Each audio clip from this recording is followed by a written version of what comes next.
Está no ar o Rio Grande que dá certo. Hoje nós vamos falar sobre um tribunal sediado em Porto Alegre que reuniu as atenções de todo o país nos últimos meses. Estamos recebendo o presidente do Tribunal Regional Federal da 4ª Região, desembargador Carlos Eduardo Thompson Flores.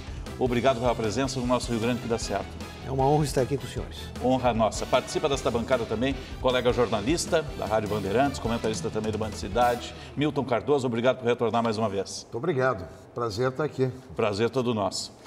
Bom, o senhor comanda um tribunal e fez uma carreira aqui no Rio Grande do Sul também.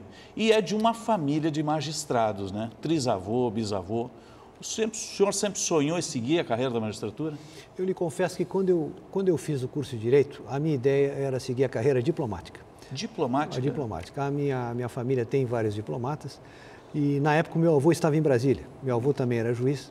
E eu solicitei a ele, isso em início de 81, ele ainda estava lá em 80. Eu solicitei elementos para começar a me preparar para o Instituto Rio Branco, né? Eu sempre gostei de línguas e esse, então, seria, digamos, a minha primeira opção. Mas, à medida que o curso foi avançando, né, aí eu acho que também essas influências todas da magistratura foram pesando e eu fui me delineando para este caminho. Perdemos um diplomata, mas ganhamos um grande magistrado que comanda hoje o tribunal. Mas eu sempre estudei muito. Eu acredito que eu tenho a melhor biblioteca particular de diplomacia do Brasil. Eu tenho verdadeiras preciosidades, né? E uma vez comentando com o ministro Paulo Brossard sobre isso, eu disse que eu sou um diplomata frustrado, né? Vamos dizer assim. E ele disse, tudo que a gente estuda um dia vai aproveitar. Então, eu acho que ele tem razão, né? E aproveita da magistratura também o que a diplomacia lhe ensinou? Sem dúvida, sem dúvida. E o exercício, principalmente de um cargo de administração, com a presidência da Corte, por exemplo, exige muita diplomacia. O senhor foi vice antes, né? Presidente da Corte. E assumiu para 17 e 19 triênio. Exatamente. Né? Eu fui vice-presidente no biênio que precedeu este que iniciou. Então, realmente, essas virtudes da diplomacia, a educação, a polidez, o estudo, isso serve para a vida, né? Não só para a diplomacia, como para a vida.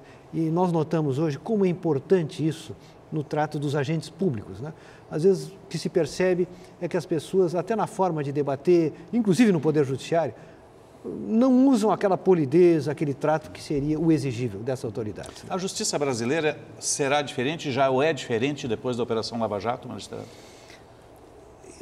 A Operação Lava Jato, ela foi uma conjugação, digamos assim, de esforços de várias instituições, né? Ela é um resultado de experiências anteriores, né? Vamos dizer assim.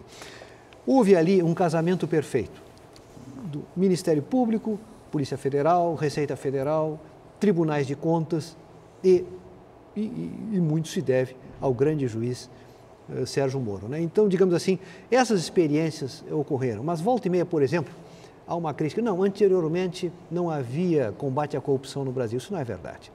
O que eu acho é que é o contrário. Infelizmente, a corrupção chegou, nos últimos anos, a níveis insuportáveis. Antes de iniciarmos o programa, conversando com o nosso estimadíssimo Milton, lembrávamos exemplos de políticos como Afonso Arinos de Melo Franco, Paulo Brossard, Ulisses Guimarães. Os senhores conseguem imaginar fatos que nós estamos vendo hoje, atribuíveis esses mesmos fatos a esses homens? Claro que mesmo Leonel Brizola, né? Sem dúvida, sem dúvida. É que eu estou recuando mais no tempo, né? Vamos dizer assim. Então, o que nós notamos? O Brasil, ao longo das décadas, ele prosperou muito na parte econômica, né? Chegamos, eu não sei qual é a nossa classificação hoje. Nós vamos colocar que estamos entre as 10 maiores economias do mundo. Não é pouca coisa. Não é. São mais de 500 nações no mundo, né? Então, nós atingimos esse grau elevado de desenvolvimento econômico, mas a nossa representação política aconteceu exatamente o contrário. Ano que vem, nós comemoraremos o centenário da presidência de Epitácio Pessoa. Quem foi Epitácio Pessoa? Foi presidente da República, foi eleito sem fazer campanha. Ele estava chefiando a delegação brasileira no Tratado de Versalhes. Nós tínhamos uma delegação lá de primeira categoria, que seria chefiada por Rui Barbosa, mas que por problemas de saúde ele não pôde ir, escolheu-se Epitácio Pessoa. Epitácio foi o único, até hoje, ministro do Supremo que foi eleito presidente da República. Um homem com um homem de família humilde, então, família humilde, ele ficou órfão muito cedo, foi ministro da Justiça, senador, deputado constituinte em 91, ministro do Supremo, procurador-geral da República, naquela época o procurador-geral da República era escolhido dentro do ministro do Supremo, senador, presidente da República. Quando ele deixa o mandato, ele é eleito pela então Sociedade das Nações, que antecedeu a ONU, por unanimidade, juiz da Corte Internacional de Justiça. E lá cumpriu seu mandato. Ele era tio de João Pessoa, que veio a ser assassinado em 1930 e praticamente levou à deflagração da Revolução de 30. Então, senhores, vejam, nós tínhamos homens públicos desta categoria. Um orgulho para nós, um presidente da República foi juiz da Corte Internacional de Justiça. Eu vou voltar aqui para a realidade do momento que nós estamos atravessando no Brasil. Pergunto ao senhor desembargador Thompson, presidente do TRF4, 2 pontos polêmicos hoje. O fim da prisão em segunda instância, com trânsito e julgado, e o fim do foro privilegiado. Vou começar pela última. Acho que o Senado já aprovou uma emenda constitucional, ao que me parece por unanimidade, extinguindo o foro por prerrogativa de função, que é conhecido vulgarmente como foro privilegiado.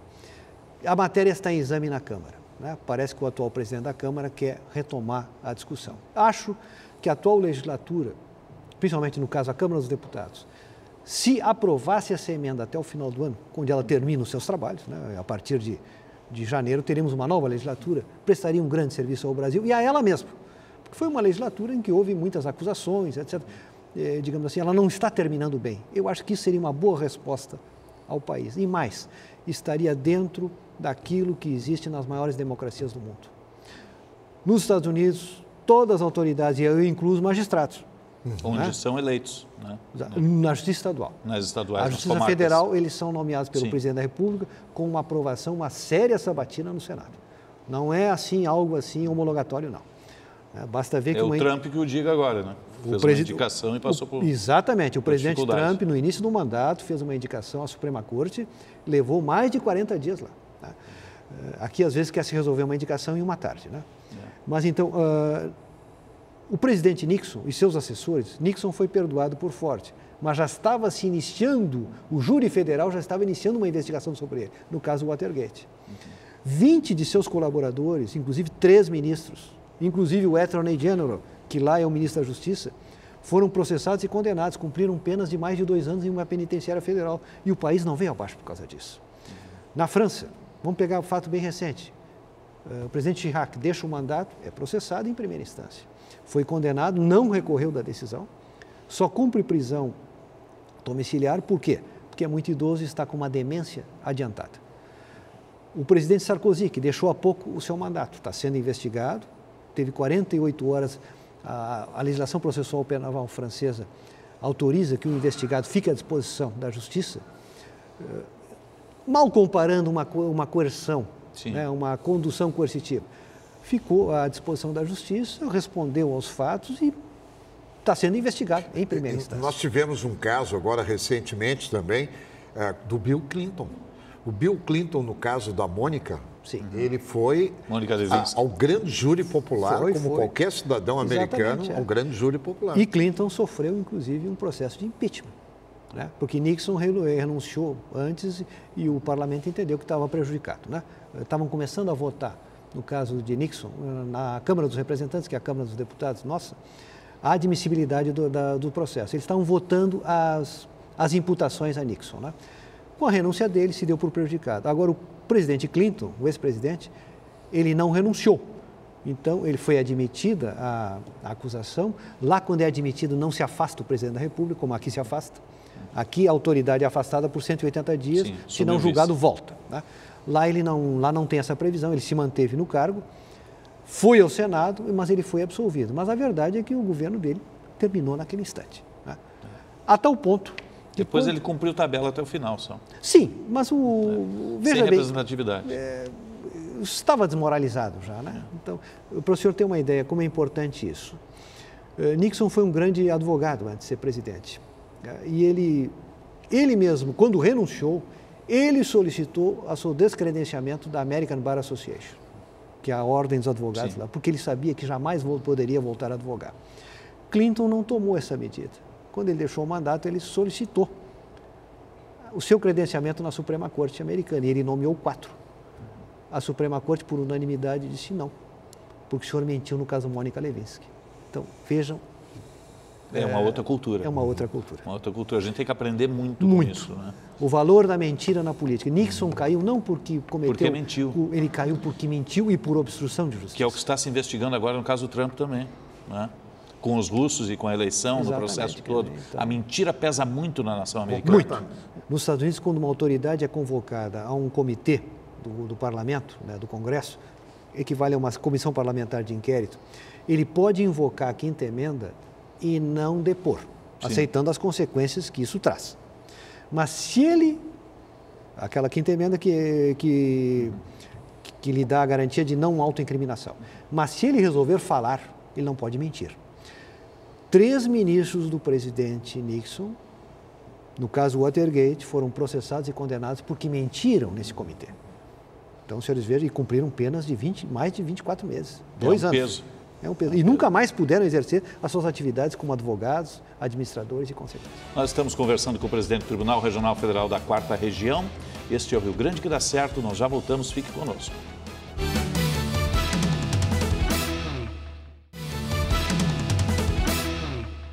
Estamos de volta com o Rio Grande que dá certo, recebendo hoje o presidente do Tribunal Regional Federal da 4ª Região, desembargador Carlos Eduardo Thompson Flores. O Milton Cardoso tinha uma pergunta engatilhada, peço que faça. Não, é sobre essa grande polêmica da prisão em segunda instância, o trânsito em julgado. Como é que o senhor avalia isso? Ela está imbrincada justamente com a resposta anterior. O Supremo Tribunal Federal, a partir de 2016, atendendo, digamos assim, a um voto. O pensamento foi inaugurado a partir de um voto do saudoso ministro Euri Zavascki. Ele entendeu, e o Supremo, por 6-5, assim decidiu, que quando os julgamentos, a sentença condenatória já tem uma decisão em segunda instância, já permite o cumprimento provisório da pena, né? Isso tem acontecido, é o caso do ex-presidente Lula, o caso agora do ex-governador de Minas Gerais, Azeredo, é o caso também do ex-presidente da Câmara dos Deputados, Eduardo Cunha, e outros tantos, né? E por que isso? Entendeu-se, as duas posições juridicamente são defensáveis. Tanto aquela que exige o trânsito julgado, que é a letra, digamos assim, a letra fria da Constituição, como aquela outra, inaugurada pelo ministro Euri Zavascki, no sentido que a partir da segunda instância já pode se executar a pena. E um dos vários argumentos, e talvez seja o principal, o exame da prova nos processos cíveis e criminais esgota-se na segunda instância. Quer dizer, o quadro fático do processo, ele é examinado em caráter definitivo pelos TRFs e pelos tribunais de justiça. Então, os tribunais superiores, STJ e Supremo, só vão examinar eventual violação, respectivamente, a Constituição, no caso do Supremo, e a leis federais, no caso do STJ. Então, a matéria probatória é assim em todos os países do mundo civilizados. As Cortes Supremas só examinam questões de direito. No caso do Watergate, que mencionamos há pouco, a Corte Suprema sequer tomou conhecimento dos recursos interpostos pelos 20 auxiliares diretos do ex-presidente Nixon. A gente estava falando antes também de foro privilegiado. Você acha que tem que haver uma redução também ou um tratamento diferenciado, quem sabe também para determinados níveis da magistratura? Não. Não? Eu acredito que seria até muito antipático, né? Vamos dizer assim, já que estamos extinguindo para determinar autoridades do Executivo, do Poder Legislativo, acho que em relação ao Poder Judiciário tem que ter o mesmo tratamento. Parece que a emenda ressalvou, e aí eu acho razoável, nos crimes funcionais, apenas e estritamente nos crimes funcionais, os chefes dos 3 poderes. O presidente da República, e parece que o vice-presidente também foi incluído, o presidente do Supremo Tribunal Federal, que é um cargo ocupado por 2 anos, sem reeleição, e o presidente do Congresso Nacional, que no caso é o presidente do Senado, né? Então, essas autoridades, quando se praticarem crimes funcionais, e enquanto tiverem no exercício dessa função, no exercício da função, apenas e tão somente nesse período, elas serão julgadas no Supremo Tribunal Federal originariamente, né? Eu acho isso razoável. Isso me parece razoável. Terminado o exercício dessas funções, vão para a situação comum de todos os demais da população em geral.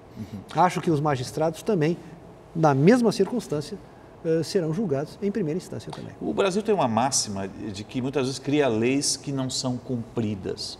O senhor acha que isso tende a mudar ali adiante no universo de médio prazo? Isso vai depender muito como boa parte dos nossos males, digamos assim, no Brasil hoje, eles têm um conteúdo ético.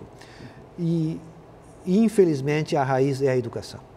Agora, para todos os problemas, a segurança, a educação na política, etc., vamos dizer assim, a educação é a matriz, né? É o que nós podemos. Agora, a educação vai levar, nós teremos que ter algumas gerações para ter os efeitos concretos dela. Temos que começar ontem, vamos dizer assim, né? Acho que estas, digamos assim, estas decisões, vamos dizer assim, do poder, não cabe ao Poder Judiciário regenerar moralmente uma nação, né?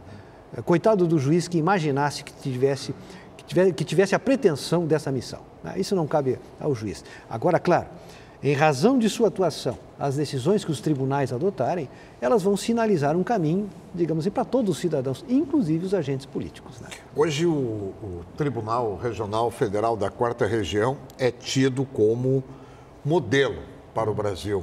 E diante de um quadro, né, Osíris, com a Operação Lava Jato aí, que tem exigido muito, né, dos desembargadores, enfim. Como é que o senhor está avaliando essa questão? Mudou a máxima aquela de justiça lerda, pelo contrário. Né? Exatamente. Tem uma série de circunstâncias que têm favorecido, digamos, a aceleração da justiça. O processo eletrônico, por exemplo. Eu ia tocar nisso. O processo eletrônico, dos quais... aí eu serei bastante vaidoso, e até porque o processo eletrônico não é da minha administração, eu posso falar bem à vontade, né? Digamos assim, nós já temos há 10 anos ele, né? Está sendo sucessivamente aperfeiçoado. Este processo eletrônico, digamos assim, que já temos praticamente em todas as instâncias brasileiras, mas o desenvolvido pelo Tribunal Federal da 4ª Região, desenvolvido por servidores abnegados, né? Esses meus servidores, se estivessem na iniciativa privada, em razão deste produto, estariam milionários, né? Foi desenvolvido dentro da justiça. Dentro dos nossos serviços lá de informática do tribunal. E contou com a colaboração de servidores, repito, abnegados. Este processo eletrônico, que nós, inclusive, já estamos cedendo gratuitamente para o Tribunal de Justiça do Rio Grande do Sul, para o Tribunal de Justiça de Santa Catarina, o Tribunal Regional Federal da 2ª Região, sediado no Rio de Janeiro e que tem jurisdição na Justiça Federal do Rio de Janeiro e Espírito Santo. O Superior Tribunal Militar, toda a Justiça Militar da União hoje já está com o nosso EPROC, nosso processo eletrônico. E agora vamos ceder também ao Tribunal Militar Estadual. Nós estamos cedendo essa tecnologia. Ela permite... O que acontecia com o processo físico? Por exemplo, vamos citar um exemplo. Papel, a gente está falando, né? Papel. O advogado pede carga dos autos, retira esse processo. Então, o juiz não tem esse processo, a menos que tivesse mandado tirar cópia, era possível, de todo o processo para ter em casa, para ir trabalhando.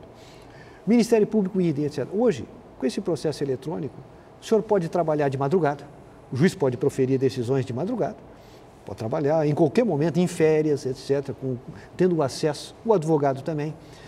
Aquela fila que eram nos cartórios, todos nós nos lembramos como era isso, né? E ainda existe ainda, em alguns setores da justiça, que os advogados tinham que, quase com uma senha para serem atendidos, isso desapareceu na Justiça Federal, de maneira geral, e em particular na Justiça Federal da 4ª Região. Posso dizer com muito orgulho que o nosso processo eletrônico, eu não vou dizer que é o melhor do Brasil, mas certamente está entre os dos melhores do Brasil. E o maior advogado da adoção do nosso processo eletrônico, o EPROC, são os advogados. Foi a Ordem dos Advogados do Brasil, do Rio Grande do Sul, que foi uma das principais, digamos assim, incentivadoras que o Tribunal de Justiça do Rio Grande do Sul adotasse o EPROC. O mesmo se diz da Ordem dos Advogados de Santa Catarina em relação ao Tribunal de Justiça de Santa Catarina. Então, o advogado, que é um dos principais destinatários desse processo eletrônico, ele, digamos, é o maior juiz desse sistema e tem aprovado com excelência. Repito, esse processo está sendo constantemente renovado, com novas funcionalidades. E esse sistema virou uma página dentro do tribunal, então? Sim. As turmas, e eu esqueci de dizer, é muito importante, as turmas recursais no STJ adotaram também o EPROC. Quer dizer, então, nós estamos tendo, digamos assim, essa tecnologia está se expandindo para o Brasil lá fora. E digo muito à vontade, ele não foi da minha administração, então posso falar com muito mais liberdade, inclusive. Responsável pela celeridade, né? Sem dúvida. Foi um dos motivos bastante relevantes que permitiu essa celeridade nas operações. O senhor é otimista com o Brasil? Eu sou otimista. Eu sou. O meu avô gostava, e ele, quando assumiu a presidência do Supremo, ele cita no seu discurso um escritor que veio, inclusive, refugiado da Europa, naquela loucura nazista, ele se refugiou aqui. Stefan Zweig. O Stefan Zweig tem uma de suas obras mais conhecidas, Brasil, o país do futuro. E ele não foi algo piegas, assim. Ele diz lá, no Brasil tudo é superlativo. A sua extensão territorial, a sua diversidade cultural, a diversidade étnica, a generosidade do povo brasileiro, isso ele disse em 41. Tá?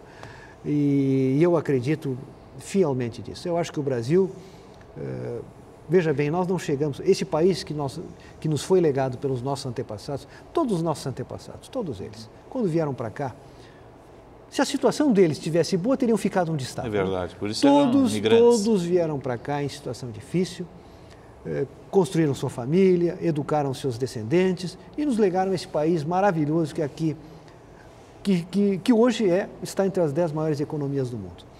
Então, eu acho que nós temos a obrigação de levar essa tocha adiante e eu tenho certeza que o Brasil, temos lá os nossos desencontros, nem tudo pode, o futuro do Brasil não pode se resolver, digamos, na esfera criminal. Sim. Seria uma tristeza se chegássemos a essa conclusão, né?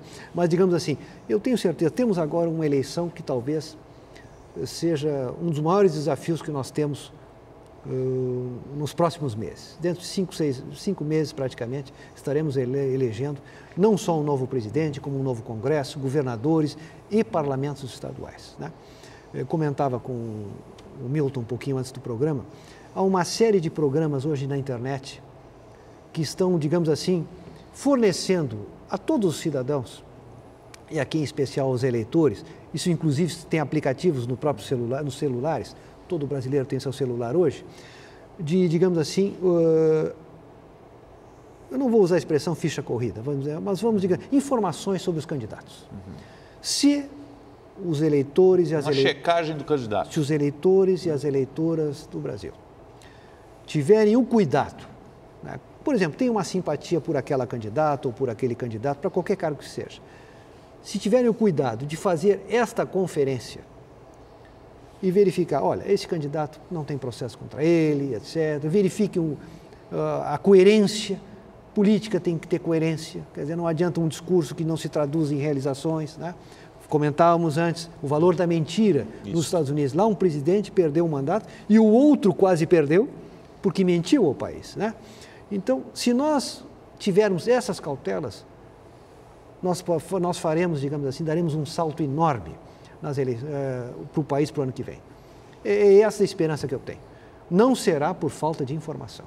O acesso à informação hoje está muito disponível, são vários, digamos, os aplicativos, sites, basta ir para a internet, a Justiça Eleitoral fornece na internet todas essas informações e eu faço um apelo a esses eleitores e eleitoras, usem essas ferramentas. Se fizerem isso, nós teremos, digamos, um excelente resultado. Dr. Thompson, o que o senhor considera fundamental para o Rio Grande dar certo? Olha, o nosso Estado tem tudo para dar certo, né? Eu diria que praticamente os comentários que fiz há pouco sobre o destino do nosso país. Nós temos uma população das mais, digamos assim, informadas, das mais cultas do país, das mais exigentes. Misto de várias imigrações. Um visto de várias imigrações. Nós não temos ódio. O nosso país, outro dia eu ouvi uma frase que me impressionou muito, quer dizer, no passaporte do brasileiro cabe qualquer fotografia. Nós somos o retrato de tudo isso. Nossos antepassados para cá vieram, repito, em situações adversas e nós já construímos, eles construíram e nós estamos ajudando a fazer isso também, esse país maravilhoso. Eu acho que temos que ter, digamos assim, algumas reformas serão necessárias, não só no Estado como no Brasil, né? Eu tenho dito, a reforma, nós teremos que nos debruçar, e o próximo Congresso, e conforme for o novo presidente da República, ou a nova presidente que for eleito, tomara que inspire o país, a Constituição de 88 precisa ser reformada. Esse é um debate necessariamente que terá de ser feito. Que tamanho de Estado queremos? Um dos méritos da Lava Jato, entre outros tantos, ela mostrou o que uma atuação negativa, digamos assim, nos órgãos do Estado leva. Quer dizer, a Petrobras foi utilizada, foi desvirtuada dos seus objetivos. Sim. É culpa da Petrobras e de seus servidores? Claro que não. Quer dizer, então, o presidente Reagan tinha uma frase, né, digamos assim, e eu acho que foi um grande presidente, né? Ele e Margaret Thatcher, eles iniciaram uma agenda importante. Quanto mais Estado, mais corrupção. Então, eu acho que o brasileiro, são temas que nós teremos, nós como cidadãos, teremos que nos debater. Eu acho o seguinte, reformas econômicas serão importantes. Mas todas elas, um dos males da nossa Constituição de 88, ela é excessivamente detalhista. Sim. Ela dispõe sobre tudo. Quer dizer, quem dispõe sobre tudo não dispõe sobre nada. Né? Inclusive de temas, por exemplo, como Previdência Social. Previdência demanda atualizações demográficas, de situações, circunstâncias que mudam de 10 em 10 anos. Não tem que estar ali. Não tem que estar ali. O senhor disse tudo. Dr. Thompson, obrigado pela presença. Eu que agradeço. Parabéns pelo trabalho. Levo nossa saudação a todo o corpo do TRF4.